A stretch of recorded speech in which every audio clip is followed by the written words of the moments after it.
Hello everyone, welcome to my channel. मेरे channel में आप लोगों का स्वागत है। आइए हम लोग आज ऑब्जेक्टिव टाइप एमसीक्यूज देखते हैं एनसीईआरटी होम साइंस क्लास 12 के लेसन नंबर 5 का। कल जो हम लोग चैप्टर पढ़े थे खाद्य सुरक्षा एवं खाद्य गुणवत्ता, तो उसे कॉन्सेप्ट को क्लियर करने के लिए हम लोग उसे क्वेश्चंस को देख लेंगे तो हमारी चीज़ें रिवाइज हो जाएंगी।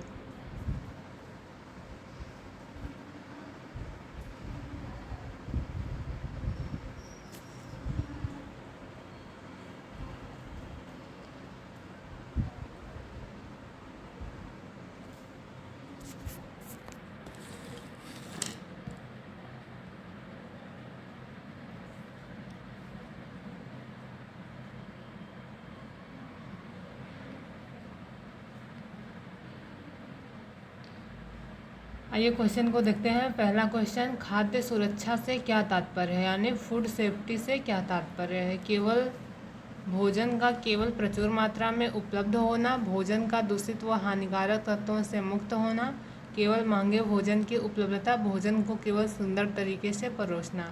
तो खाद्य सुरक्षा से क्या तात्पर्य है, तो खाद्य सुरक्षा से तात्पर्य है कि भोजन का दूषित व हानिकारक तत्वों से मुक्त होना। इसका क्या हो जाएगा, option number B is correct option. अगला क्वेश्चन है क्वेश्चन नंबर 2,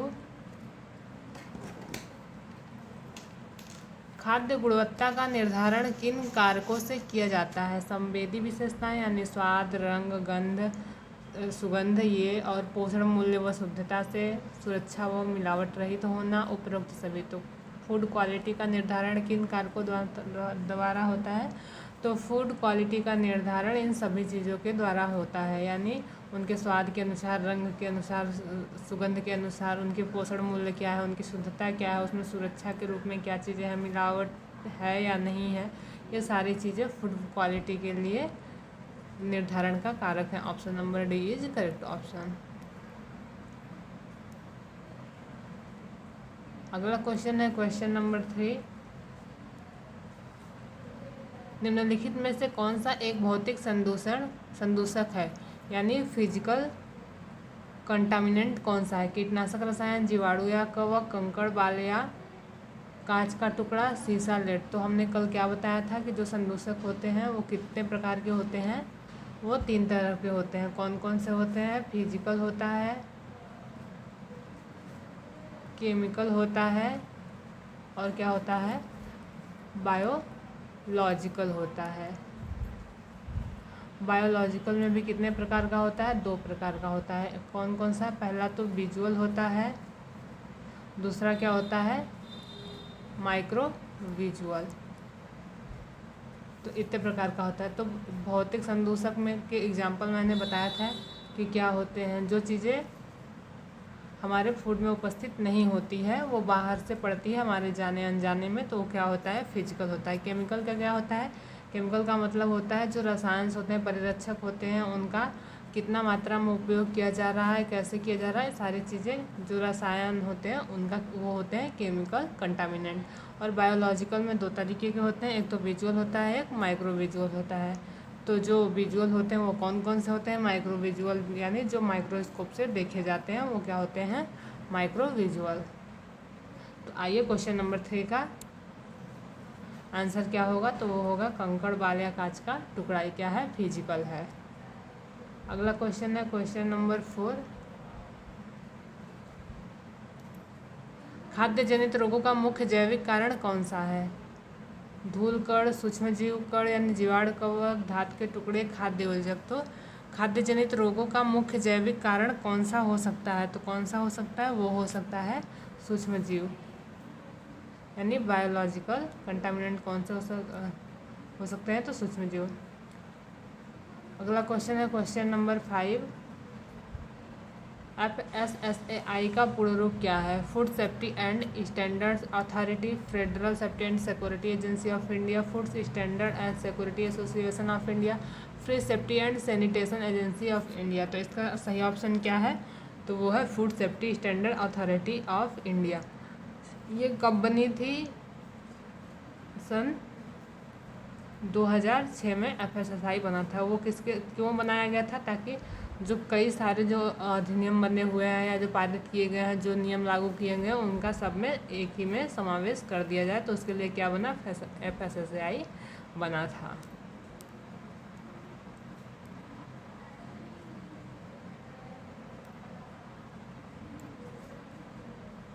भारत में खाद्य सुरक्षा और मानक अधिनियम FSSAI किस वर्ष लागू किया गया था, तो वो किया गया था 2006 में।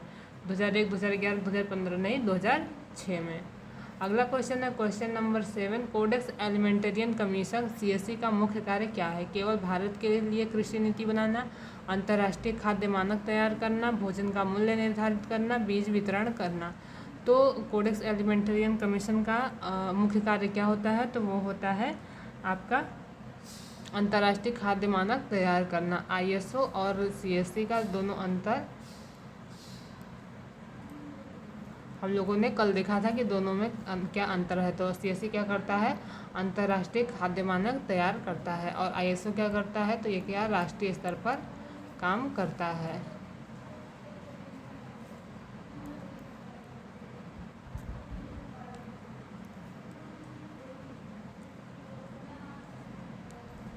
अगला क्वेश्चन है क्वेश्चन नंबर 8, निम्नलिखित में से कौन सा निकाय बॉडी FAO और WHO द्वारा संयुक्त रूप से स्थापित किया गया था? तो FAO और WHO किसके द्वारा संयुक्त रूप से स्थापित किया गया था? तो वो किया गया था CSC के द्वारा, FSSAI के द्वारा, ISO के द्वारा, एगमार के द्वारा। तो WHO और FAO किसके द्वारा किया गया था? कोडेक्स एलिमेंटेरियन कमीशन CSC के द्वारा किया गया था।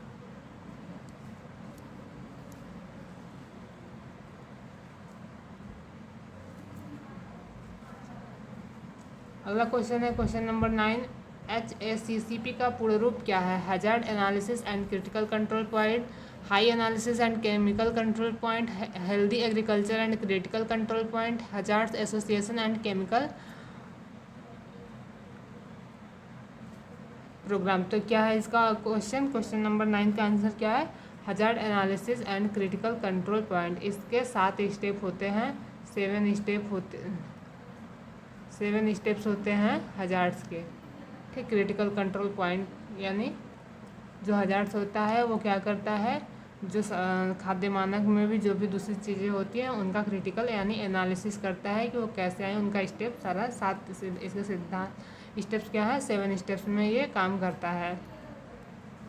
क्वेश्चन नंबर 10 अगला क्वेश्चन है ISO 22000 का संबंध किससे है? आप लोग बताइए ISO 9000 का संबंध किससे है? ISO 22000 का संबंध किससे है? तो पर्यावरण प्रबंधन से, खाद्य सुरक्षा प्रबंधन प्रणाली से, सूचना सुरक्षा से, गुणवत्ता प्रबंधन से। तो ISO 2000 किससे संबंधित है? खाद्य सुरक्षा प्रबंधन प्रणाली FSSAI। ये इसका ISO 9000 किससे है? कल हम लोगों ने पढ़ा था, उसका आंसर आप लोग दीजिएगा कमेंट बॉक्स में।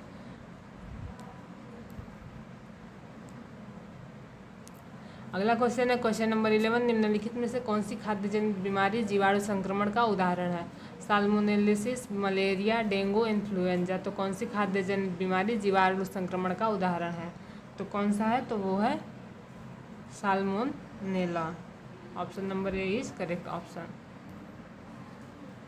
जिन्होंने कल NCERT का कॉन्सेप्ट वाला क्लास पढ़ा होगा उनको ये सारे आंसर्स करने में कोई दिक्कत नहीं हो रही होगी, सारी चीज़ें याद होगी क्योंकि मैंने लाइन वाइज चीज़ें पढ़ाई हुई हैं NCERT में जैसे दी हुई है।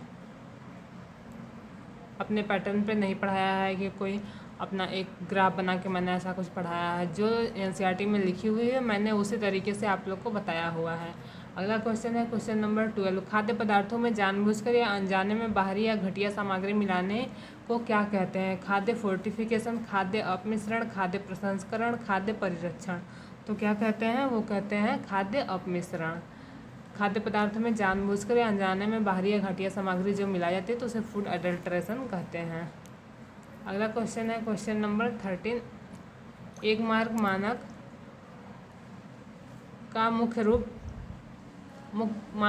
से किन उत्पादों के लिए उपयोग किया जाता है? औद्योगिकरण के लिए, कृषि और प्रसंस्कृत कृषि उत्पाद के लिए, खिलौने और इलेक्ट्रॉनिक सामान के लिए, कपड़े और वस्त्र के लिए। तो किसके लिए किया जाता है? तो वो किया जाता है कृषि और प्रसंस्कृत कृषि उत्पाद के लिए।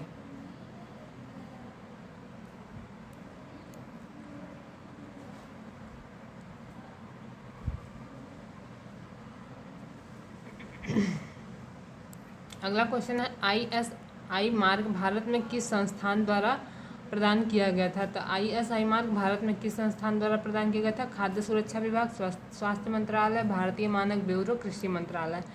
तो भारतीय मानक ब्यूरो द्वारा क्या क्या किया गया था, वो किया गया था ISI मार्क प्रदान किया गया था। Option number B is correct option.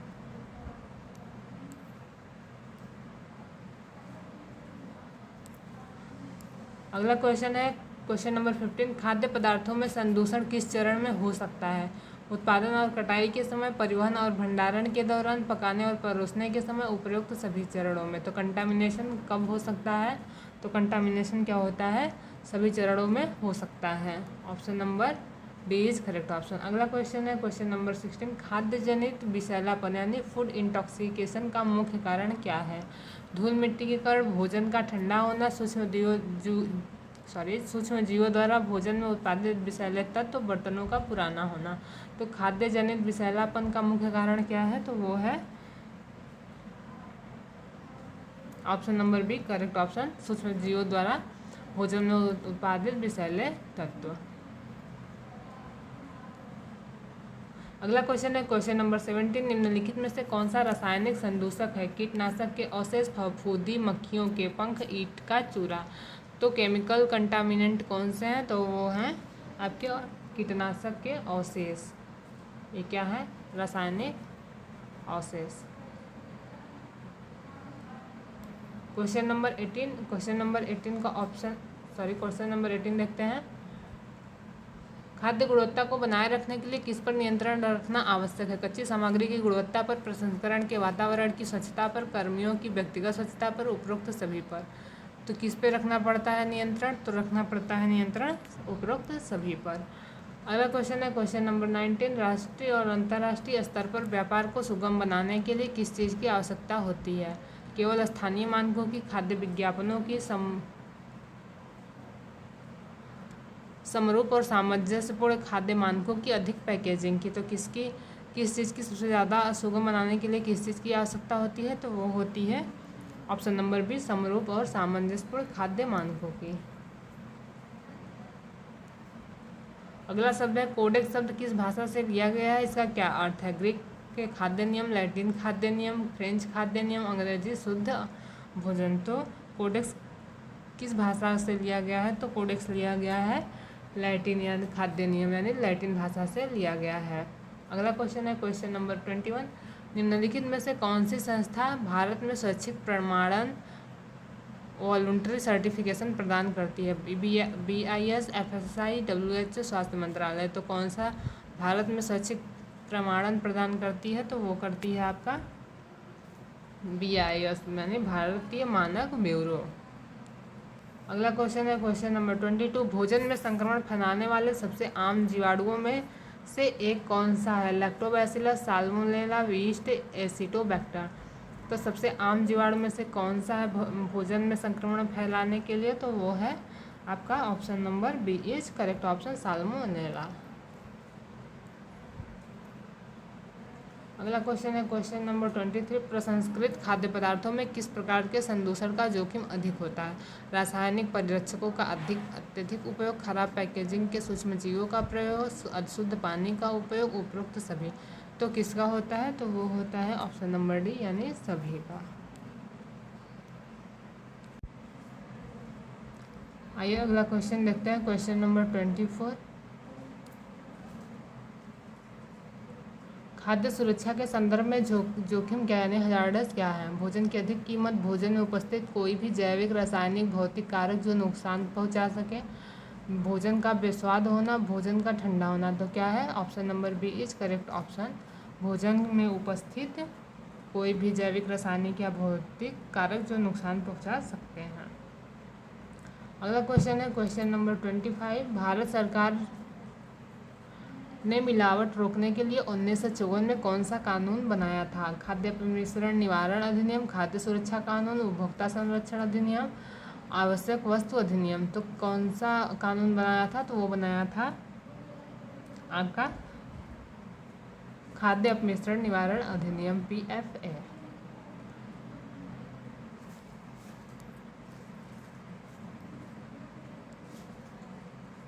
अगला क्वेश्चन है क्वेश्चन नंबर 26, खाद्य गुणवत्ता नियंत्रण प्रणाली का मुख्य उद्देश्य क्या है? उपभोक्ता के स्वास्थ्य की रक्षा करना, भोजन को केवल दिखने में सुंदर बनाना, विक्रेताओं का मुनाफा बढ़ाना, केवल विदेशी भोजन का आयात करना। तो खाद्य गुणवत्ता नियंत्रण प्रणाली का मुख्य उद्देश्य क्या है? तो वो है उपभोक्ताओं की स्वास्थ्य की रक्षा करना।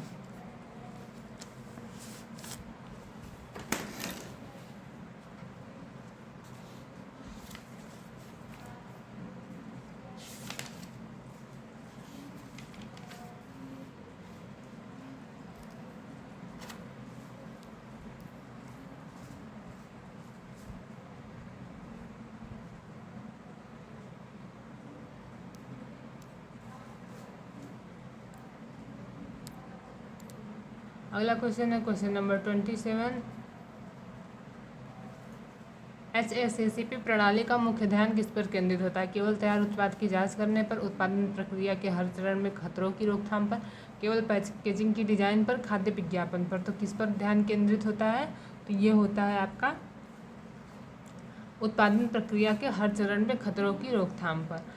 क्वेश्चन नंबर 28, अगला क्वेश्चन है निम्नलिखित में से किसे खाद्य विज्ञान और सुरक्षा के क्षेत्र में विश्व स्तर का मानक संगठन माना जाता है? ISO, FCI, नाबार्ड, कृषि विज्ञान केंद्र। तो किसे माना जाता है? वो माना जाता है आपका ISO, अंतर्राष्ट्रीय मानक मानकीकरण संगठन को।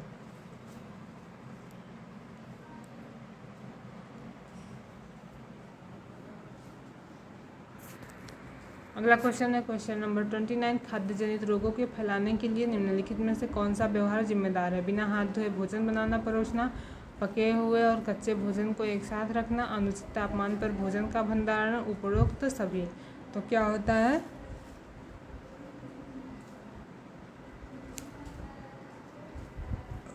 ये सभी जिम्मेदार हैं खाद्य जनित रोगों को फैलाने के लिए।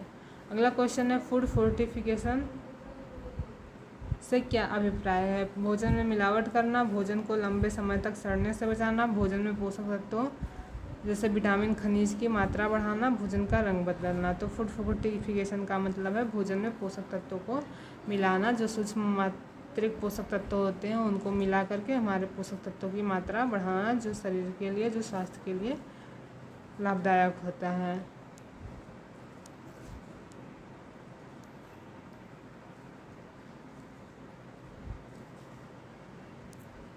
अगला क्वेश्चन है क्वेश्चन नंबर 31, दूध में पानी मिलाना और सरसों के तेल में आर्जिमोन तेल मिलाना किसके उदाहरण है? खाद्य सुदृढ़ीकरण, प्राकृतिक संदूषण, आकस्मिक संदूषण, जानबूझकर किया गया खाद्य अपमिश्रण। तो क्या है? जानबूझकर किया गया खाद्य अपमिश्रण।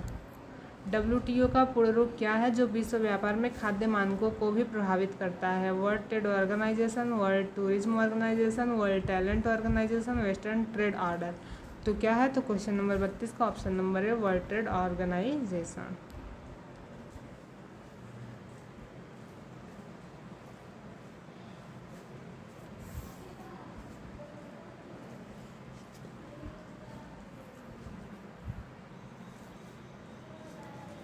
अगला क्वेश्चन है क्वेश्चन नंबर 33, निम्नलिखित में से कौन सा कवक खाद्य पदार्थों पर उगकर विषैला तत्व माइकोटॉक्सिन बनाता है? तो कौन सा तत्व बनाता है? एस्परजिलस, लैक्टोबैसिलस, राइजोबियम, खमीर। तो कौन सा तत्व बनाता है? वो बनाता है एस्परजिलस।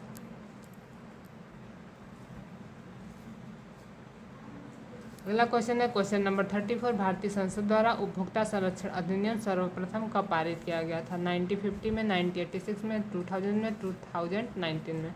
तो कब पारित किया गया था? तो ये पारित किया गया था आपका 1986 में।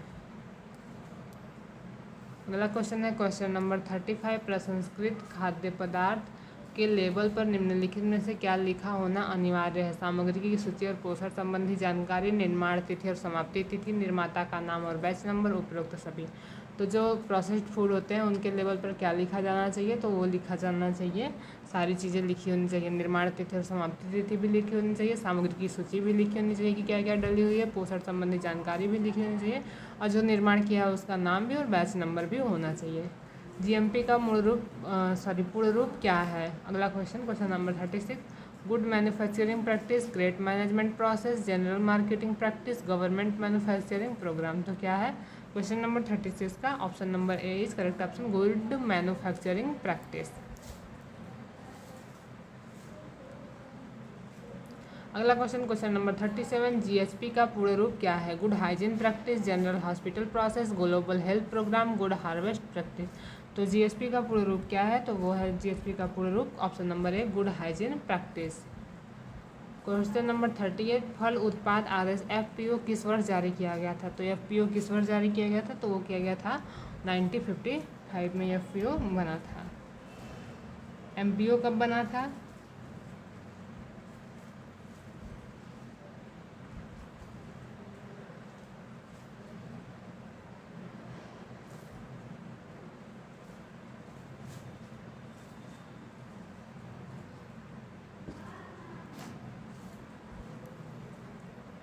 एमपीओ कब बना था? Made product order.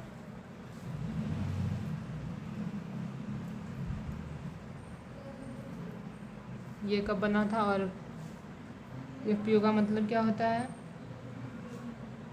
एफपीओ का मतलब होता है फ्रूट प्रोडक्ट ऑर्डर। तो ये बना था 1955 में और मीट प्रोडक्ट ऑर्डर बना था 1973 में। Option number B is correct option. Question number 39, निम्नलिखित में से कौन सी संस्था घरेलू और अंतर्राष्ट्रीय दोनों बाजारों के लिए मानक तय करती है? आईएसओ, स्थानीय नगर निगम, राज्य बोर्ड, केवल ग्राम पंचायत। तो क्या करती है? घरेलू और अंतर्राष्ट्रीय दोनों बाजारों के लिए मानक तय करती है। तो कौन सी संस्था करती है? वो करती है आईएसओ, इंटरनेशनल ऑर्गेनाइजेशन स्टैंडर्डाइजेशन। तो ये घरेलू और अंतर्राष्ट्रीय दोनों बाजारों के लिए मानक तय करती है।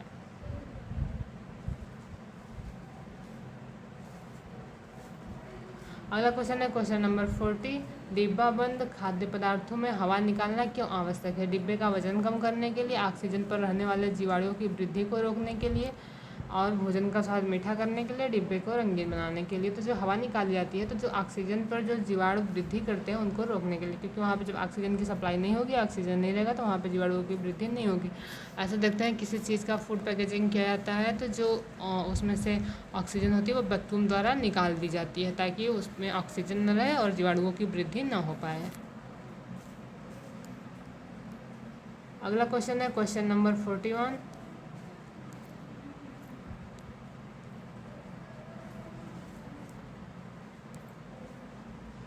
खाद्य सुरक्षा प्रबंधन प्रणाली एफएमएस का मुख्य आधार क्या है? केवल विज्ञापनों पर ध्यान देना, एचएसएससीपी, जीएमपी, जीएचपी के सिद्धांतों का पालन करना, खाद्य पदार्थों को महंगा होना, केवल आयातित सामग्री का उपयोग करना। तो क्या है?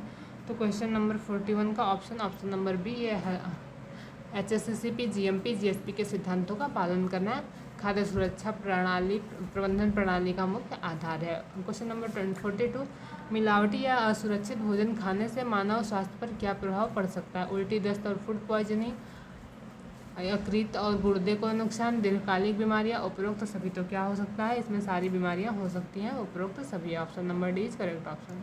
अगला क्वेश्चन है क्वेश्चन नंबर 43, फल और सब्जियों के रसों, जैम, जेली आदि की गुणवत्ता सुनिश्चित करने के लिए पहले कौन सा मार्क अनिवार्य था? Egg mark, FPO, silk mark, hall mark.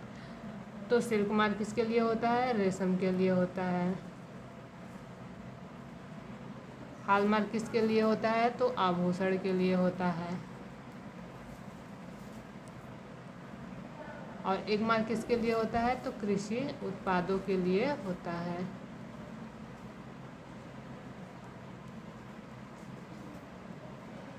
कृषि उत्पादों के लिए होता है। तो बस क्या रहा है? एफपीओ। तो स्थापित करने वाला कौन सा मार्क अनिवार्य था? एफपीओ।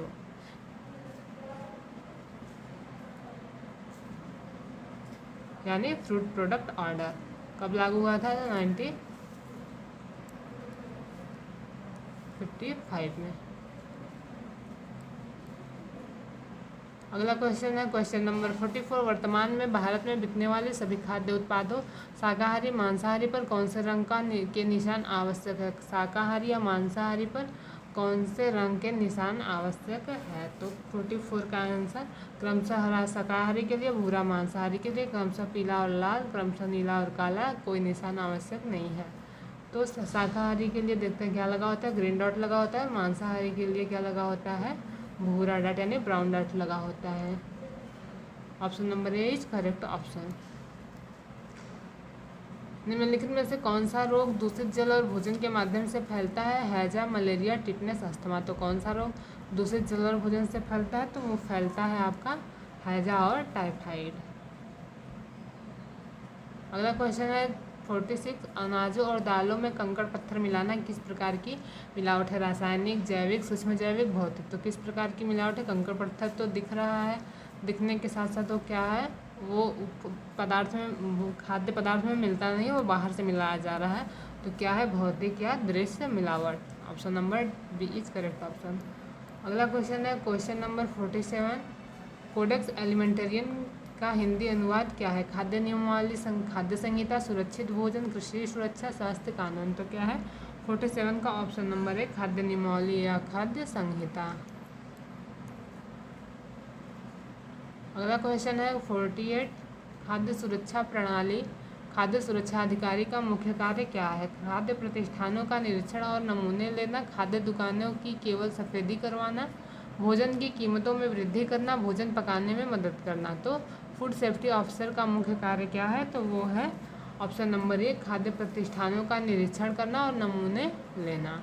अगला क्वेश्चन है क्वेश्चन नंबर 49, स्वच्छता और व्यक्तिगत सफाई का सबसे बुनियादी नियम क्या है जो खाद्य उद्योगों में लागू होता है? महंगे इत्र का उपयोग करना, काम शुरू करने से पहले साबुन और गर्म पानी से हाथ धोना, केवल चमकीले कपड़े पहनना, कार्यस्थल पर गाना सुनाना। तो व्यक्तिगत सफाई का सबसे बुनियादी नियम क्या है? तो व्यक्तिगत सफाई का सबसे बुनियादी नियम है काम शुरू करने से पहले साबुन और गर्म पानी से हाथ धोना। अगला क्वेश्चन है क्वेश्चन नंबर 50, खाद्य सुरक्षा मानकों के अनुसार पके हुए भोजन को परोसने से पहले किस असुरक्षित तापमान पर रखा जाना चाहिए? यानी जो सुरक्षित तापमान है वो कौन सा होना चाहिए पके हुए भोजनों को परोसने से पहले? तो 60 डिग्री सेल्सियस से ऊपर, 5 डिग्री सेल्सियस से नीचे, या 25 डिग्री सेल्सियस से 35 डिग्री सेल्सियस के बीच, हमेशा कमरे के सामान्य तापमान पर, किसी भी तापमान पर रख सकते हैं। तो क्या होता है? तो इसका option number A is correct option, क्योंकि 5 डिग्री सेल्सियस से 60 डिग्री सेल्सियस क्या होता है, खतरे का क्षेत्र होता है, यानी खतरा यानी परास का क्षेत्र होता है। इतने डिग्री सेल्सियस पर जीवाणु क्या होते हैं, पनपने बहुत तेज़ी से लगते हैं। या तो चीज़ों को ठंडा ही रखिए या तो चीज़ों को गर्म टेम्परेचर पर ही रखिए, तभी उसमें जीवाणुओं की वृद्धि नहीं होगी। गर्म टेम्परेचर पे क्या होगा, जीवाणु मर जाएंगे और ठंडे टेम्परेचर पे उनकी वृद्धि नहीं हो पाएगी। लेकिन जैसे ही ये नॉर्मल टेम्परेचर देंगे जीवाणुओं की वृद्धि होने लगेगी। तो आज ये रहा हमारा लास्ट क्वेश्चन। अब मिलते हैं अगले वीडियो में। अब अगले वीडियो में लेसन नंबर 6 पढ़ा जाएगा, NCERT क्लास 12 की होम साइंस का। ये सारी क्लासेस क्या हैं, UP TGT PGT NET जैसे कि सभी के लिए महत्वपूर्ण है। आप लोग इस क्लास को ज़रूर वॉच किया कीजिए।